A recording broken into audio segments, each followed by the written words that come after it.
Glory Boger. Oopsie doopsie. Let's bring on the news.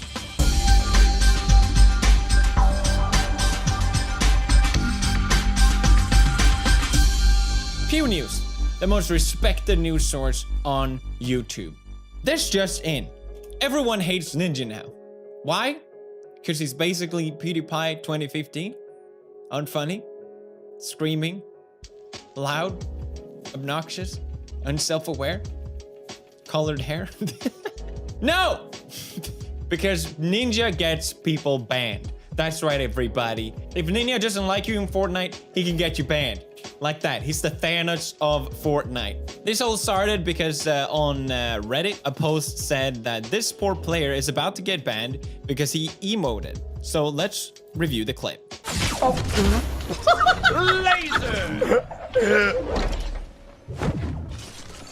Watch for the emote, watch for the emote, watch for the emote.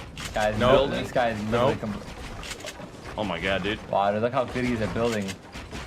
Look at him, he's showing you. He's showing you the way, dude. Wow, look how good he's at building. Oh, there's the emote, there it is! There it is, dude. The 4-player. Stream sniping. You gotta love proof, you know what I mean? You gotta always love when there's proof. You literally, what an idiot. How stupid can you be? What an idiot. How stupid can you be to use the emote in a video game? That's an indisputable proof. Undeniable evidence.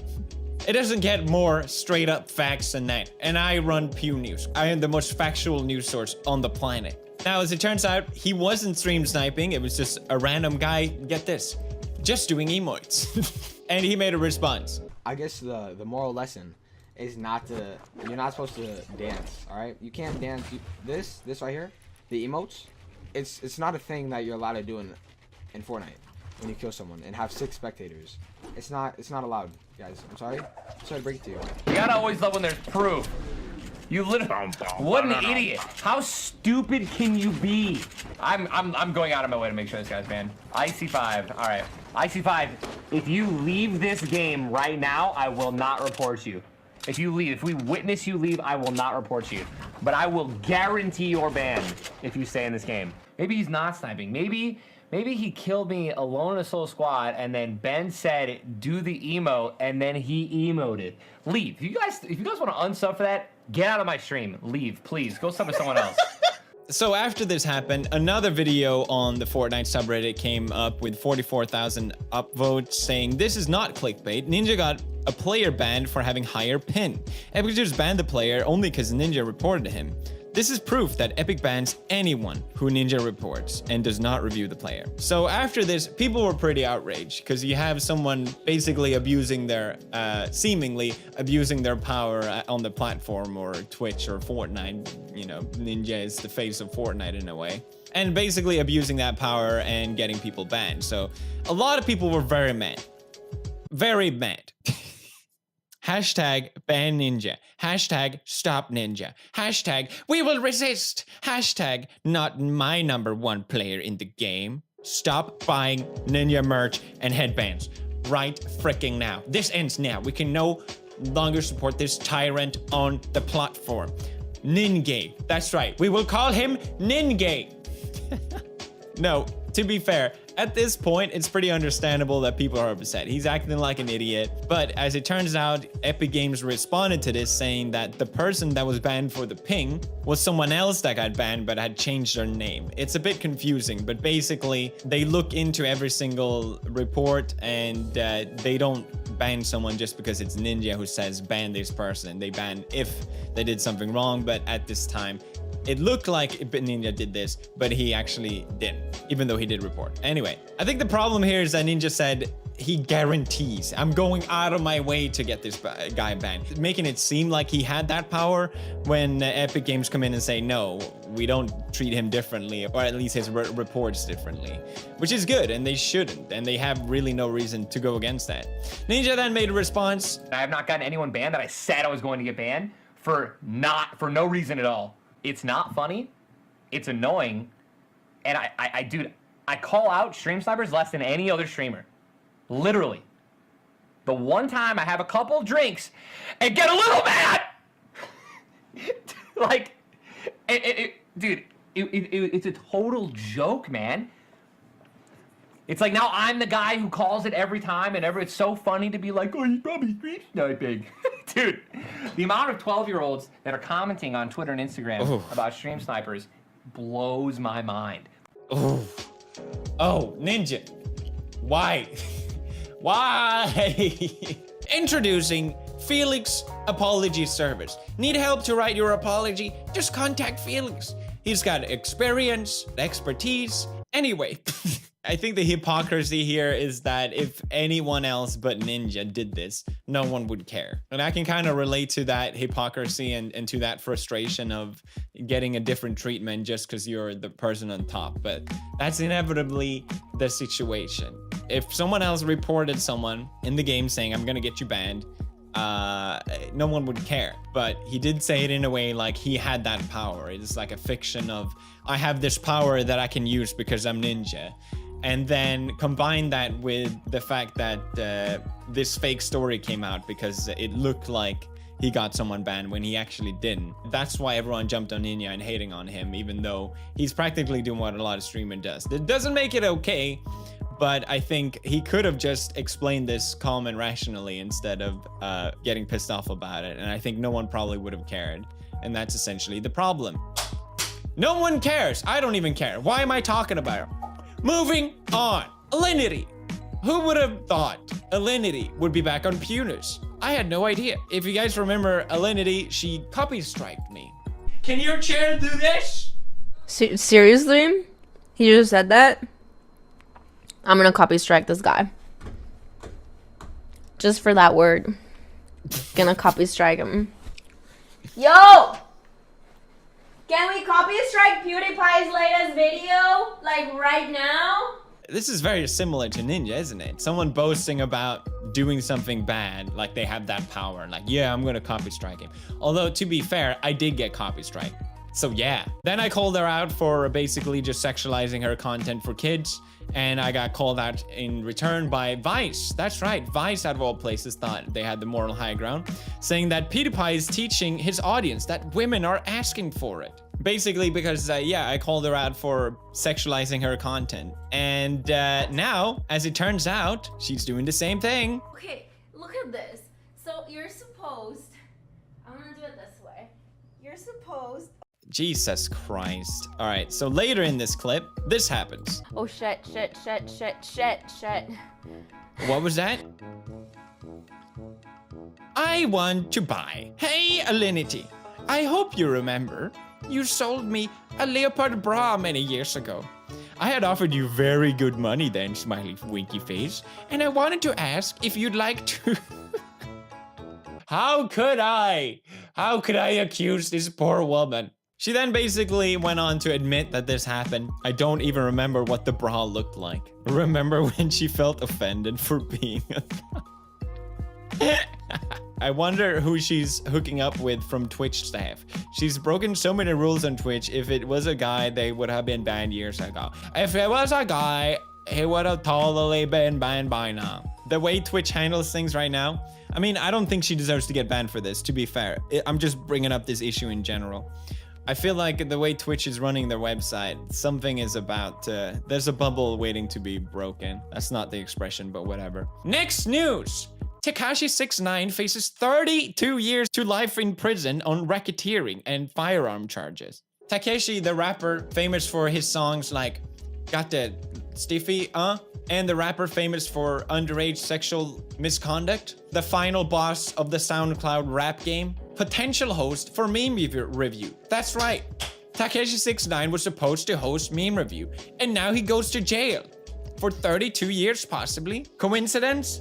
I don't think so. Someone put Tekashi69 in jail to prevent him from hosting Meme Review, and I cannot pretend that I'm okay with this. All memes aside, Tekashi69 is facing a long time in prison, possibly because he was involved in a gang. I don't know exactly what he did. It hasn't really been confirmed, but the term racketeering is usually used in regards to mafia as a way to arrest the top guys, because the smaller ones or the small fries will never squeal, and they'll just get replaced constantly, and they never get the guy on top. So they have this racketeering. I don't really know what I'm talking about.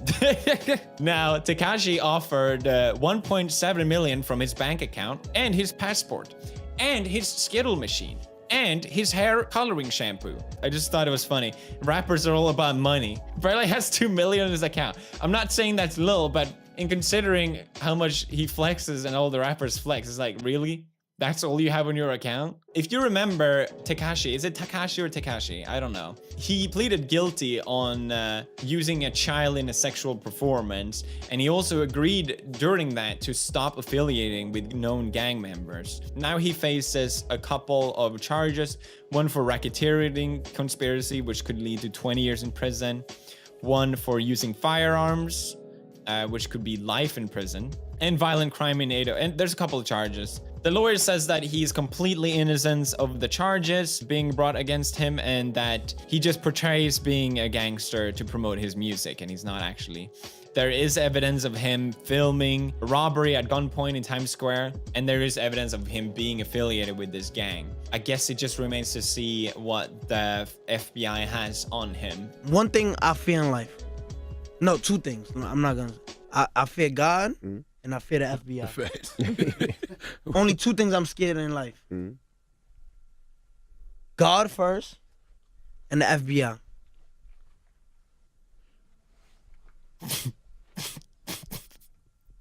Remember when they was praying for me? Yes, and that was. I guess we will see Tekashi69's appearance on Meme Review in 32 years. I'll be waiting. Don't you worry. Or possibly from jail. That would be pretty epic. From what I understand is that he could face probably minimum 3 years from the charges that he has against him. Most likely if he's lucky. Or maybe they work out some sort of deal. But it looks like Tekashi will serve time in prison regardless. Passing the question on to you guys. What do you think? This is so sad. Last but not least, Smosh is gone. Dun, dun, dun, dun, dun, dun, dun, dun. I'm just kidding. Defy Media is shutting down and will lay off employees. Welcome to Pew News, everyone, where we talk about the news a couple weeks ago. If you don't know, Defy Media is a company that owns Smosh. Everyone knows Smosh. It's Smosh. I didn't know about Defy Media until I heard about the Honest Trailers sexual abuse allegations that came out against Andy Senior, that they were owned by Defy Media as well. Ironically, Andy was one of the people that called me out on Twitter for being rotten, although these were allegations and we don't know if they're true or not. And also Andy apparently is suing Defy Media over his sexual harassment firing, saying that Defy did not do any investigation before firing him, saying that in the company they encouraged a culture of casual sex with fans, stating that high-level management staff and shareholders were engaged in sexual and otherwise personal relationships with fans, interns, and employees. Well, I guess employees is fine, but that is interesting. I wonder how that lawsuit is gonna end up. Defy Media now shut off, no warning, no sign. All the people that work on Smosh, all the people involved had no warning. It was just bye-bye, you're gone, which is always a great sign of a company really caring about their employees. Anthony Padilla, who is one of the founders of Smosh, a wonderful dude. They're both incredible people. Although Anthony left Defy Media and Smosh a year ago, I think, and he told me a couple things about it as well. And I remember it seemed, so when he left, it was like, yeah, I understand why he would leave. But now he came out finally and said what was wrong with Defy Media and what messed up Smosh, essentially. That was the biggest channel on YouTube. I guess just to start back at the beginning, Ian and I sold Smosh in 2011 to what eventually became Defy Media. And we sold it for stock in the company, which was great. So I sold it for $0.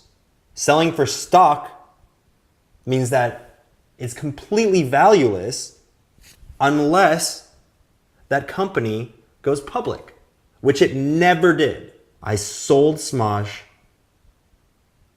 for $0. Damn, I can't believe that. That's crazy. Anthony went on talking about some more details about what the company did that was really wrong and scummy. They convinced us to start an Indiegogo campaign to raise money to start an iOS game that hadn't even been conceived. They just saw that some other YouTuber had started a Kickstarter to raise money, and they're like, ooh, you can do that too. Get some money from people. And there was no idea for that game. They were just like, put your face and reputation on the line, beg people for money for a game that has no concept whatsoever, and we'll just figure it out later. Let's just see how much we could raise. I can't imagine all that stress that must have caused. Why did they take that money in the first place?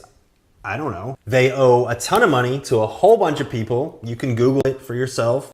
Defy did a lot of other shitty things. I forgot to mention. They tried to take my personal Twitter account. Oh yeah, I remember he told me about this. Crazy. This makes me reminded of how glad I am to have gone solo. As a YouTuber, maybe at least the way I make videos, you don't, I think this applies to most people. You don't need to work with a big company. It's a similar story to Anthony, you know? You get flown to LA and someone says like, oh, we can do this for you. This is really cool. We can really help you grow your thing. And you're like, oh, that seems like a great idea. And then eventually you ended up doing something that you didn't want at all. Luckily, I got out of it through my controversies, and I'm so much better off now. I enjoy everything so much more now, and I can really see that frustration. You see more and more often now YouTubers becoming independent. You have the people working at BuzzFeed doing their own stuff, and it's basically the same production.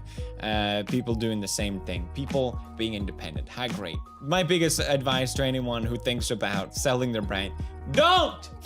You're better off independent. You're gonna end up doing a bunch of stuff that you don't want to do, and money is really not everything. That was it for Pew News. Hope you guys enjoyed this episode. What do you guys think? As always, passing the question on to you guys. But before that, you also have to buy my merch. That's right. To comment on this video, you have to buy the merch and comment, I bought all the merch. Haha, epic lol. We got the hat. I don't know if you noticed it, but I'm wearing a Pew News hat. It's very nice. It's very good. Designed by me. That's right. It sounds ridiculous to say that because it's just a logo, but I made the logo and I think it looks pretty cool. Okay, shut up. It's called Minimal. I'm very proud of it. I think it looks very cool. We all have a long sleeves and t-shirts as well, so check those out. I really like how they came out. I'm very proud of this collection. I can't believe I just called merch collection. I spent a lot of time making it. Okay, I hope you guys enjoy it. If you want to support Pew News, that's a great way to do it. I appreciate it very much. It's available for a limited time and Black Friday sale as well. Thank you guys for watching. Bye.